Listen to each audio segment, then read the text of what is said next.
는 태어나고 싶은, 다시 태어나고 싶은 마음을 갖고 있는 분들이 굉장히 많습니다. 지금의 삶의 자리가 내가 생각한 것만큼 만족되지가 않아서 다시 한번 인생을 살았으면 좋겠다 생각하시는 분들이 많이 있습니다. 그런데 그 누구도 다시 태어날 수는 없는 거죠.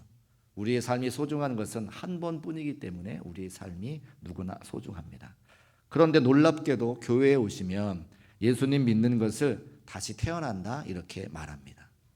성경에서 예수 믿는다고 하는 표현을 다시 태어난다고 말하고 있기 때문이죠.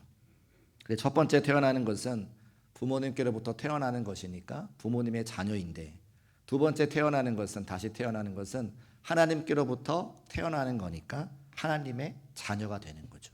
여기 앉아 계신 우리 모두는 하나님의 자녀인 것을 믿으시기를 주의 이름으로 축복합니다. 그 말씀에 요한복음 1장 12절 말씀에 기록되어져 있는데, 영접하는 자 곧 그 이름을 믿는 자들에게는 하나님의 자녀가 되는 권세를 주셨다 이렇게 말씀하고 있습니다. 같이 한번 따라 하실까요? 하나님의 자녀. 영접하는 자 곧 그 이름을 믿는 자들에게는, 예수 그리스도를 믿는 자들에게는 하나님의 자녀가 되는 권세를 허락해 주셨다 말씀하고 있는 것이죠. 성경에 보니까 유대인의 공회원으로서 유명한 사람, 높은 자리에 있는 사람, 니고데모라고 하는 사람을 우리에게 소개하고 있습니다. 이 공회원이라고 하는 것은 그 당시의 최고의 권력기관인 산헤드린을 이야기하는 것이고, 산헤드린의 회원은 70명이기 때문에 높은 곳에 있는 권세와 권위를 갖고 있는 70명 중에 한 사람이 니고데모였다고 하는 것을 우리에게 말하고 있습니다. 근데 그런 그가 무명의 랍비 예수님을 찾아와서 인생의 길이 무엇인가를 질문하고 있는 것이죠. 그 예수님을 찾아갔다고 하는 것이 들통나면 지금 그 산헤드린 공회원이라고 하는 것을 박탈될 수도 있고 많은 사람들에게 멸시와 천대를 당할 수 있는 그런 상황에서 그가 예수님을 찾아갔다고 하는 겁니다. 그래서 그런지 낮에 찾아가지 못하고 밤에 찾아갔노라 성경에 기록하고 있습니다. 밤에 찾아갔다고 하는 것은 시간적인 이야기도 우리에게 전해주는 것이기도 하겠지만, 니고데모의 마음과 그 심령 상태가 어둡고 공허한 상태라고 하는 것을 우리에게 말하고 있는 것이죠. 우리가 니고데모를 만나보지 못했지만 니고데모의 삶을 생각해 보면 그가 태어나면서부터 높은 자리에 올라가기 위해서, 소위 말하는 세상에서 성공하기 위해서 남다르게 노력하고 정직하고 율법에 흠이 없게 살아왔을 겁니다. 그래서 그 어렵다는 산헤드린 공회원의 회원이 되고 그가 지금 누리고 있는 위치와 권세와 권력들을 지금 누리고 있는 거죠. 어느 하나 부족한 것 없이 살고 있고 행복하게 살고 있지만 그 성공의 자리에 올라가서 뒤돌아보니 성공 이후의 삶에 대해서는 준비하지 못했던 자신의 삶을 돌아보게 되는 겁니다. 성공하기 위해서, 산헤드린 공회원이 되기 위해서 열심히 달려왔지만 그것을 이루었을 때 성공한 다음의 삶에 대해서는 배운 적도 없고 들은 적도 없고 준비한 적도 없으니까 공허함이 그에게 찾아온 것을 볼 수가 있다는 겁니다. 저는 비록 나이는 젊지만 공허함이 저에게 찾아온 적이 있는데, 제가 감리고 신학교에 다닐 때에 밴드, 음악하는 밴드를 제가 활동을 했습니다. 그러면 밴드 활동을 하면 1년에 한 번씩 정기 공연을 하게 되는데, 길게는 6개월, 짧게는 3개월 동안 그 공연을 위해서 모든 열정과 시간을 투입을 합니다. 6개월 동안 공연을 잘 준비해가지고 많은 사람들이 함께 모여서 같이 노래도 부르고 박수도 받고 영광스러운 자리에 서고, 그 관람객들이 다 돌아가고 난 다음에 공허한 무대에 서 있는 거죠. 그렇게 열정을 바쳐서 시간을 들이고 정성을 들이고 물질을 들이고 나의 전부를 내어 쏟았는데 저에게 찾아오는 것은 그 텅 빈 무대에 공허함밖에 남는 것이 없더라는 거예요. 지금 니고데모가 바로 그런 상황이었습니다. 목표를 향해 열심히 달려가긴 했지만, 산헤드린 공회원이 됐지만, 남들이 다 부러워하는 높은 성공의 자리에 서기는 했지만, 그것이 자신에게 갖다 주는 것은 공허함뿐이 없고 그 성공 이후의 삶을, 그 무엇도 채울 수 없는 그의 삶을 통해서 그가 예수님을 찾아가게 되는 겁니다. 예수님에 대한 소문을 들었습니다. 그분을 만난 사람은 빈부귀천에 상관없이 모두 인생의 참된 길을 발견하고 깜깜한 어둠 같은 삶에서 한 줄기 빛을 발견하고 그 예수님과 함께 더불어 승리하는 삶을, 성공하는 삶을, 성공하는 이후의 삶을 살아가는 것을 듣게 되어서 그 예수님께 그가 찾아가는 거예요. 그리고 예수님께 그 니고데모가 질문을 합니다. 예수님, 사람이 어떻게 해서 하나님 나라에 들어갈 수 있습니까? 그 말은 바꿔 이야기하면 어떻게 하면 성공 이후의 삶을 살아갈 수 있습니까? 어떻게 하면 의미를 갖고 살아갈 수 있습니까? 예수님께 질문하는 거예요. 예수님께서 분명히 대답하십니다. 다시 태어나야 된다. 요한복음 3장 3절 말씀, 예수께서 대답하여 이르시되 진실로 진실로 내게 이르노니 사람이 거듭나지 아니하면 하나님의 나라를 볼 수 없느니라. 할렐루야. 사람이 거듭나지 아니하면, 사람이 다시 태어나지 아니하면 인생의 참된 의미를 발견할 수 없고 성공의 자리에서 그 허무감을 채울 수 없고 성공 이후의 삶을 살아갈 수 없다. 하나님의 나라를 경험해야 된다. 하나님을 만나야 된다 말씀하고 있습니다. 니고데모가 다시 묻습니다. 그렇다면 예수님, 어떻게 해서 다시 태어나는 것이고 어떻게 다시 태어나서 하나님의 자녀가 될 수 있습니까? 그때 예수님께서 말씀하신 대답이 우리가 잘 알고 있는 요한복음 3장 16절의 말씀입니다. 다 알고 계시고 암송하고 있으니까 우리 같이 한번 암송해 볼까요? 시작. 하나님이 세상을 이처럼 사랑하사 독생자를 주셨으니 이는 그를 믿는 자마다 멸망하지 않고 영생을 얻게 하려 하심이라. 아멘. 우리가 알고 있는 그 예수 그리스도를 주셔서 예수 그리스도를 믿는 자마다 멸망하지 않고 영원한 생명, 영생을 얻게 하시고 하나님의 나라에 들어가게 하신다 말씀하고 있습니다. 나를 믿으면, 예수 그리스도를 믿으면 다시 태어날 수 있다. 하나님 나라에 들어갈 수 있다. 영원한 생명을 얻을 수 있다 말씀하고 있습니다. 이 믿음이 여러분과 저에게 분명해지시기를 주의 이름으로 축복합니다. 그러면 도대체 예수님 믿는다고 하는 것은 무엇인가? 오늘 말씀의 제목이 믿으라인데 우리가 지금까지 믿음 생활을 하고 있습니다. 믿음을 갖고 교회에 나와서 예배를 드리고 있습니다. 그런데 많은 성도들에게 물어보면 믿는 것이 무엇입니까? 여쭤보면 온전하게 제대로 대답하시는 성도들은 사실 많지 않습니다. 그래서 오늘 믿음 생활을 새롭게 시작하시는 분들은 그 믿음이 무엇인지 분명히 말씀드리고, 오랫동안 신앙생활 해오신 분들은 내가 믿고 있는 믿음이 성경 그대로인가 점검할 수 있는 복된 시간 되시기를 주의 이름으로 축복합니다. 우리는 요한복음 3장 16절 말씀이 너무 유명하기 때문에, 또 어렸을 때부터 외우고 있기 때문에 그 요한복음 3장 16절 앞에 있는 14절과 15절 말씀은 잘 모릅니다. 그런데 3장 16절 말씀이 예수님의 입술에 나오기 전까지 그 14절과 15절이 반드시 필요하다는 거예요. 중요한 말씀입니다. 화면에 올려두시고 같이 한번 읽어보겠습니다. 시작. 모세가 광야에서 뱀을 든 것 같이 인자도 들려야 하리니 이는 그를 믿는 자마다 영생을 얻게 하려 하심이라. 아멘. 이 말씀은 민수기 21장에 나오는 내용을 예수님께서 말씀하신 것인데, 민수기 21장에 무슨 이야기가 나오냐면 하나님께 원망과 불평을 했던 이스라엘 백성들을 보시고 하나님께서 그 이스라엘 백성들에게 뱀에 물리게 하시죠. 뱀에 물리면 독이 그들의 온몸에 퍼져서 다 죽게 됩니다. 그 모세가 이스라엘 백성들을 불쌍히 여겨서 하나님, 이 사람들을 용서해 주시고 살려주세요 라고 기도를 올려드리죠. 모세의 그 기도를 들으시고 이스라엘 백성들을 불쌍히 여기셔서 하나님께서 한 가지 방법을 주시는데, 놋뱀을 장대 높은 곳에 매달아라. 그 구리뱀, 놋뱀을 쳐다보는 자마다 살 것이다 라고 말씀해 주십니다. 그래서 그 말씀을 순종하는 이스라엘 백성들, 그 놋뱀을 바라보는 사람들은 다 살게 되는데, 그것으로 어떻게 낫겠어라고 생각하고 바라보지 않는 사람들은 다 죽음 당했다는 거예요. 그 이야기를 하시면서 오늘 구원이 무엇인지, 믿음이 무엇인지 우리에게 말씀하고 있는 것이죠. 그러면 그 구리뱀을 장대 위에 매달았던 그것은 도대체 무슨 의미가 있는가라고 하는 것이 우리의 믿음과 아주 중요한 관계가 있습니다. 많은 성도님들이 해외여행을 다녀오시는데 가장 편안하게 해외여행 다녀오시는 것은 패키지로 여행하면 가장 쉽습니다. 여행사에서 가이드를 한 명 붙여주셔가지고 한 10명, 15명 그룹을 모아서 비행기 출발할 때부터 한국에 올 때까지 인솔하고 통역도 하고 식당도 안내하고 관광 가이드도 다 해가지고 모시고 갔다가 모시고 오는 여행이 제일 편안합니다. 가보신 분 계시죠? 저만 다녀왔군요. 네.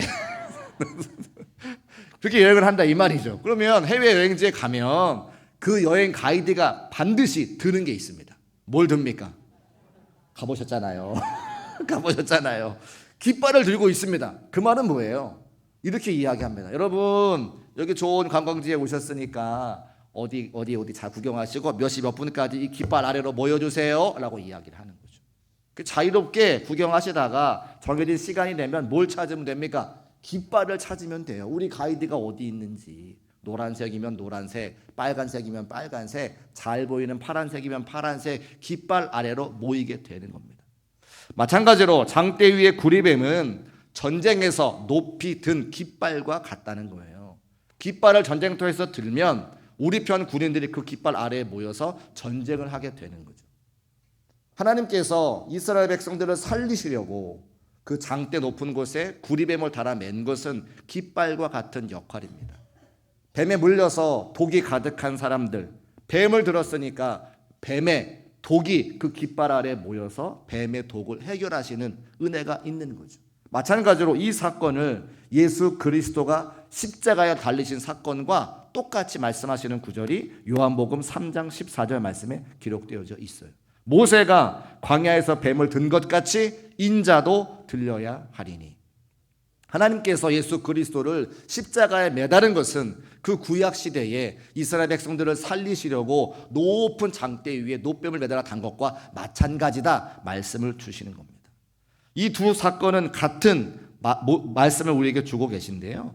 예수님께서 십자가에 달리셨고 그 십자가에 달리신 모습을 바라본 예수 그리스도를 믿는 모든 성도들은 그 십자가 밑으로 모여서 우리가 갖고 있는, 여러분이 갖고 있는 그 죄악들이 십자가 밑에 모여 다 예수님께서 해결해 주신다고 하는 거죠. 예수님이 그 죄악의 문제를 해결해 주시고 우리는 자유함을 얻는다. 이것이 구원이고 이것을 바라보고 믿는 것이 우리의 믿음인 것을 꼭 믿으시기를 주의 이름으로 축복합니다. 십자가를 바라보는 사람마다 사망의 저주가 그 십자가 밑으로 옮겨지는 것이고 그 죄를 예수님께서 짊어지셔서 우리를 대신해서 십자가에서 돌아가신 거예요. 이것이 구원입니다. 이 말씀은 이런 내용들을 이사야 53장 6절 말씀에 분명하고 정확하게 기록하고 있습니다. 우리 같이 한번 읽어보겠습니다. 시작. 우리는 다 양 같아서 그릇 행하여 각기 제 길로 갔거늘 여호와께서는 우리 모두의 죄악을 그에게 담당시키셨도다. 아멘. 여호와께서는 우리의 모든 죄악을 그에게, 예수 그리스도에게 담당시키셨도다. 이 은혜의 말씀을 사도 바울이 똑같이 고백한 것이 갈라디아서 3장 13절 말씀이에요.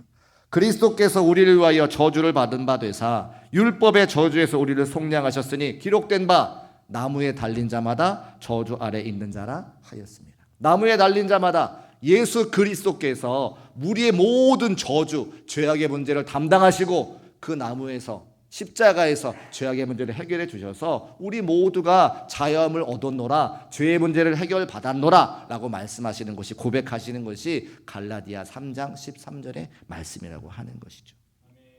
사랑하는 여러분, 예수 그리스도께서 그 십자가 위에서 우리의 모든 저주를 해결하셨음을 믿음으로 고백하시기를 주의 이름으로 축복합니다.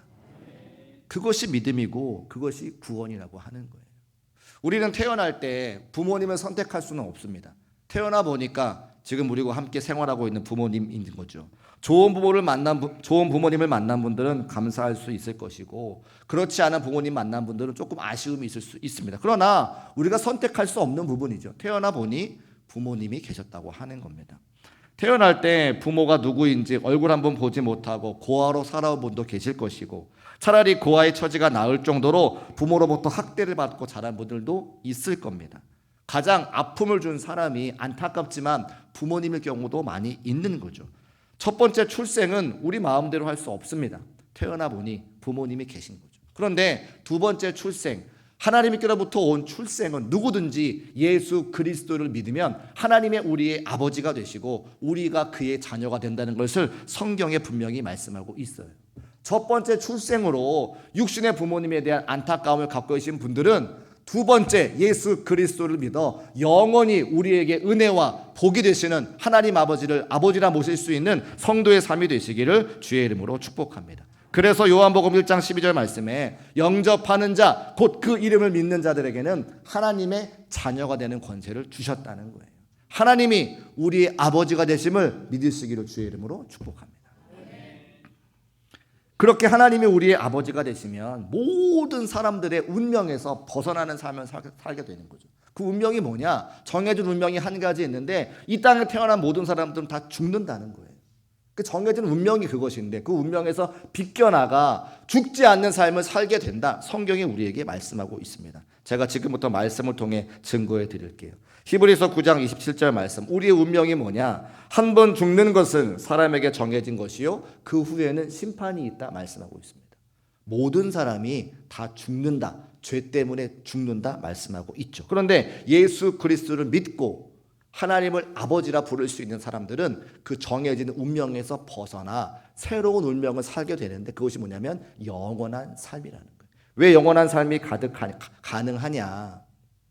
지금부터 드릴 말씀을 잘 들으시기를 부탁을 드립니다. 우리 성도들이 믿음 생활이 뭡니까? 여쭤보면 예수 그리스도를 믿어 구원받는 것이 믿음입니다. 말씀들 다 하세요. 근데 그것은 반쪽짜리 믿음이라고 하는 거예요. 또 한 가지 믿음을 말씀하실 때에 어떤 믿음이 필요하냐? 하나님께서 예수 그리스도를 부활시켜 주셨으니 다시 살게 하셨으니 그 예수님을 믿는 우리도 어떻게 된다?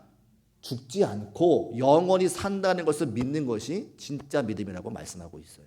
어디 그 말씀이 나오냐? 로마서 10장 9절 말씀입니다. 로마서 10장 9절 말씀 천천히 우리 같이 한번 읽어보겠습니다. 시작. 네가 만일 네 입으로 예수를 주로 시인하며 또 하나님께서 그를 죽은 자 가운데서 살리신 것을 네 마음에 믿으면 구원을 받으리라. 아멘. 너의 마음에 믿으면 구원을 받는다. 근데 두 가지라는 거죠. 첫 번째가 뭡니까? 너의 입으로 예수를 주로 시인하며 예수님이 십자가에서 달려 돌아가셔서 내가 그를 믿음으로 나의 구세주가 되었다고 하는 것 첫 번째 믿음입니다. 그리고 또 한 가지가 필요하다는 거예요. 두 번째, 하나님께서 그를 예수님을 죽은 자 가운데서 살리신 것을 네가 믿으면 구원을 받으리라. 할렐루야. 1번과 2번을 다 믿어야 구원 받는다는 거예요. 우리는 1번은 잘 알고 있었어요. 근데 2번은 그런가? 예수님 부활하신 것까지는 알고 있었지만 그 예수님을 믿는 믿음 가지고 나도 죽지 않고 영원히 살아서 하나님 나라에 영원히 거한다고 하는 사실은 긴가민가 하신다는 거죠. 사랑하는 성도 여러분, 분명히 믿음을 말할 때에 구원을 말할 때에 두 가지인 것을 꼭 기억하시기를 주의 이름으로 축복합니다. 예수 그리스도를 믿어 구원받고 하나님께서 예수 그리스도를 살리신 것처럼 우리도 영원한 생명이 준비되어 있음을 천국이 준비되어 있음을 믿음으로 고백하는 저와 여러분 되시기를 주의 이름으로 축복합니다. 이렇게 제가 말씀을 드리면 많은 성도님들이나 또 많은 우리 예수님 믿지 않는 분들이 저한테 그렇게 다시 물어보세요. 천국에 가봤어? 제가 뭐라고 대답을 할까요? 은혜가 많으신 분은 성령으로 충만하신 목사님은 천국에 가봤다고 말씀하신 분도 계신데 저는 아직 천국에 가본 경험이 없어서 못 가봤습니다 이렇게 말씀드리죠. 그럼 저한테 다시 물어보세요. 그럼 어떻게 알아? 천국이 있는지. 여러분 천국이 있는 걸 믿으십니까? 이거 봐요. 아멘 제대로 못 하시잖아요. 안 가봐서 모르시는 거죠. 천국이 있습니까? 있습니까? 있죠. 그것이 우리의 분명한 믿음입니다. 어떻게 알 수 있느냐? 하나님께서 이미 우리가 알 수 있게끔 세상의 만물들을 만들어 놓으셨습니다. 제가 한 가지 예를 들어 볼게요. 엄마 아빠가 결혼해서 아기를 갖습니다. 뱃속에 아기가 생기죠. 몇 달이 있어야 아기가 나옵니까? 10달이 있어야 나옵니다. 장로님 낳아보시지 않았는데 어떻게 잘 아세요? 뱃속에 아기가 엄마 뱃속에 있는 동안은 이 세상의 넓은 줄 전혀 알 수가 없습니다. 뱃속이 그가 경험한 최초의 공간이기 때문에 그렇죠. 한 달이 되면 성별이 구별이 됩니다. 2달이 되면 아기의 심장 박동 소리를 들을 수가 있습니다. 3개월이 되면 머리, 몸통, 또 팔다리가 구분이 되어서 사람다운 모습을 갖추게 되죠. 4개월이 되면 장기의 모든 기능이 만들어지고 소화도 시킬 수 있어서 배설, 오줌도 쌀 수 있다고 합니다. 5개월 되면 아기가 손을 구부렸다 폈다 이렇게 한다고 해요. 6개월 되면 머리카락도 많아지고 눈썹도 생기고 고개를 돌릴 수 있을 정도로 힘도 생깁니다. 7개월 되면 대뇌에 주름이 잡혀서 생각할 수 있는 인지 기능이 생기고요.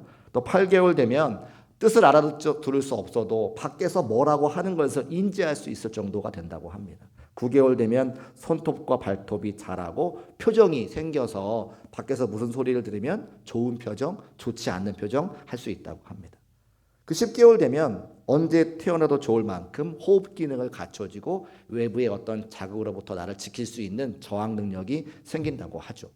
그러니까 10개월이 되면 이제 그때부터 출산할 수 있는 때가 된다고 하는 겁니다. 그러면 그 10개월이 되면 이상하게 몸이 뒤틀리고 천지가 개벽하고 이 좋은 세상에 엄마 뱃속에 마치 종말이 찾아온 것처럼 천둥과 번개가 치고 하늘과 땅에 뒤바뀌어지는 그런 충격적인 시간이 다가오는 거예요. 그래서 아기가 뱃속에서 놀라죠.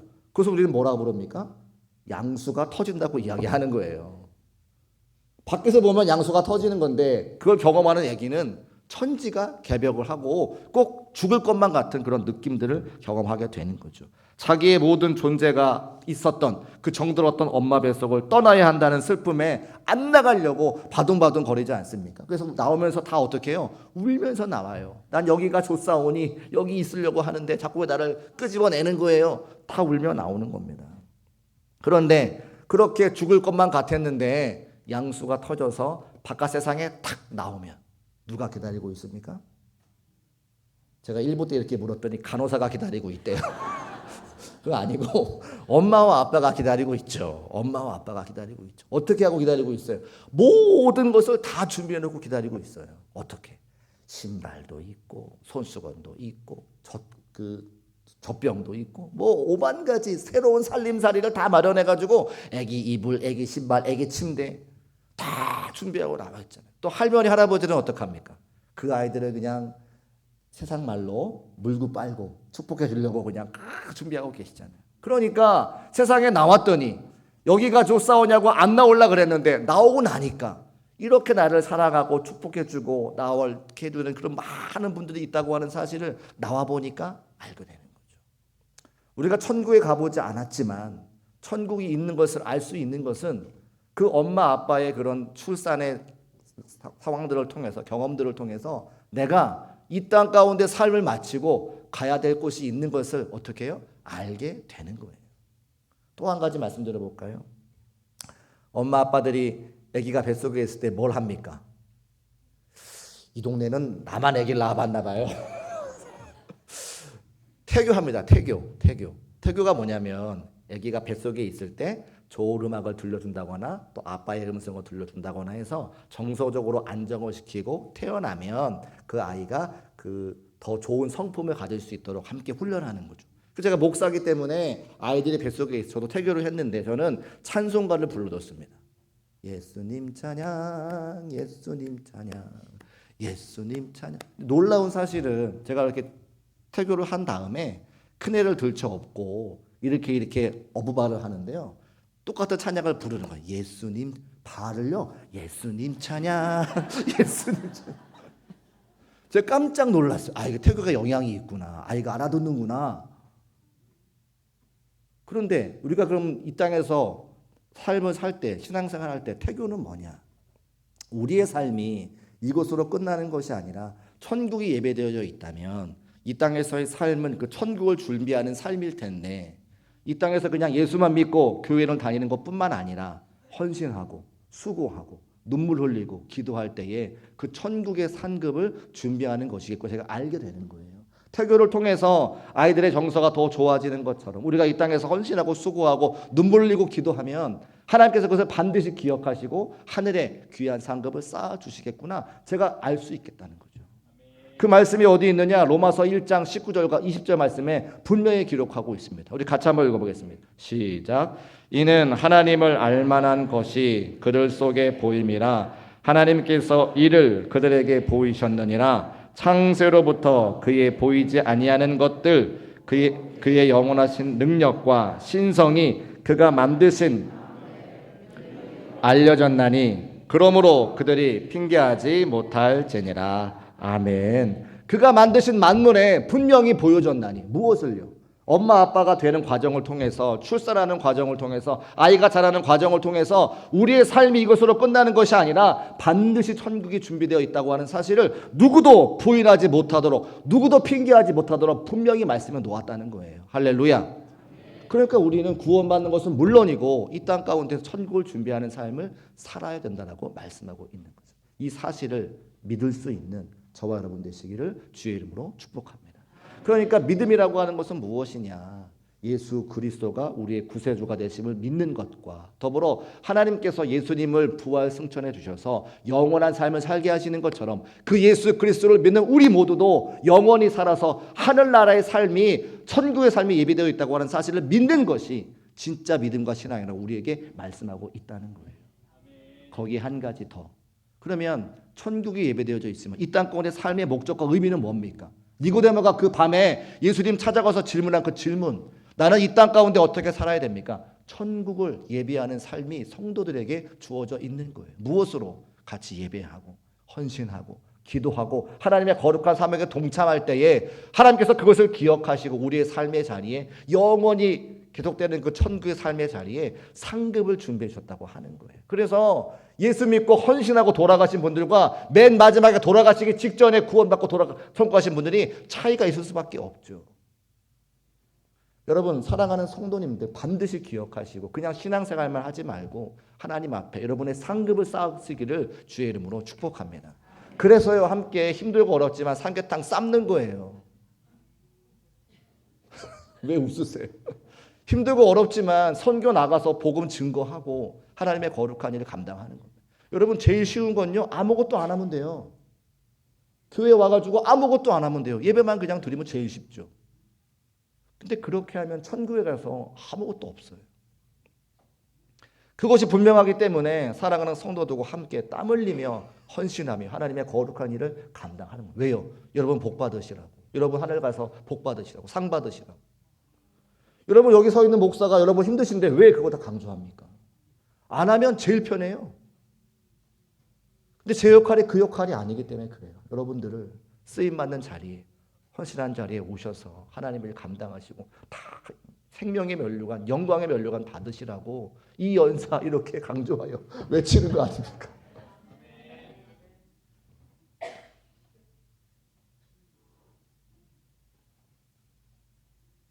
하나님께서 은혜 주셔서 우리 중국교회가 회복되어지고 또 열방 가운데 주의 복음 증거하고 지역사회 많은 사람들 구원하기 위해서 전도하시고 또 어르신들 섬겨주시고 다음 세대를 위해서 힘쓰고 애써주시니 참으로 감사합니다. 저도 기억하고 있고 하나님께서도 기억하고 계셔서 여러분의 삶의 자리에 풍성함으로 채우실 것을 믿습니다. 우리가 함께 살아가는 날들 가운데 인생은 한 번뿐이라 하나님 앞에 쓰임받는 것이 그저 감사함으로 고백할 수 있는 참된 성도의 삶이 되시고 우리의 신앙과 믿음이 분명하여져 그 은혜에 따라 그 믿음에 따라 영원한 하늘나라가 예비되어 있다고 해서 기억하고 감사와 찬송과 영광을 올려드리는 성도의 삶이 되시기를 주의 이름으로 축복합니다. 우리 모두 자리에서 일어나셔서 우리 함께 비전 찬송하시고 결단하면서 기도하겠습니다.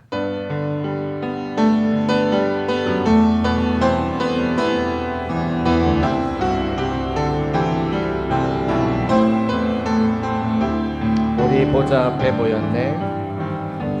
우리 보좌 앞에 모였네. 함께 주를 찬양하며 하나님의 사랑 그 아들 주셨네. 그의 피로 우린 구원받았네. 십자가에서 쏟으신 그 사랑 강같이 온 땅에 흘러 한 나라와 족속 백성 방언에서 구원받고 주 경배드리네. 구원하심이 보좌에 앉으시 우리 하나님과 어린 양께 있도다. 구원하심이 보좌에 앉으시 우리 하나님과 어린 양께 다시 한번 찬송합시다. 우리 보좌 앞에 우리 보좌 보좌 앞에 모여 함께 주를 찬양하며 함께 주를 찬양하며 하나님의 사랑 그 아들 주셨네. 그의 피로 우린 구원받았네. 십자가에서 손을 신 그 사랑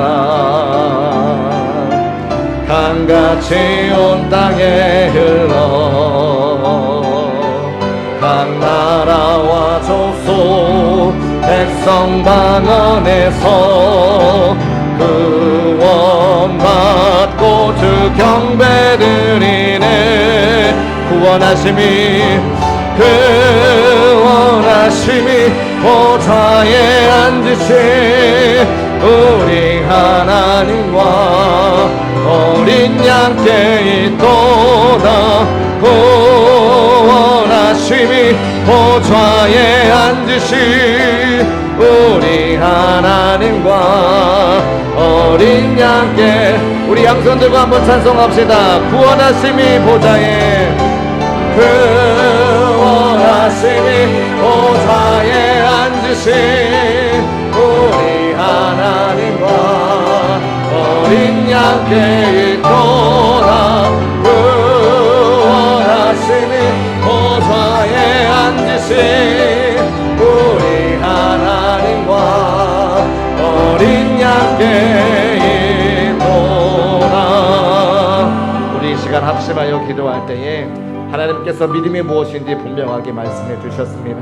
예수 그리스도를 구세주로 믿는 것, 그리고 우리를 영원히 살리셔서 하나님과 동행하시는 천국에 예배되어 있는 것은 그것이 믿음이라고 말씀해 주셨습니다. 이 땅 가운데 삶을 천국을 준비하는 삶이라 말씀해 주셨사오니 우리가 함께 결단하여서 더욱더 쓰임받기를 결단하는 귀한 시간 되기를 원합니다. 주의 이름 부르시고 통성으로 기도합니다.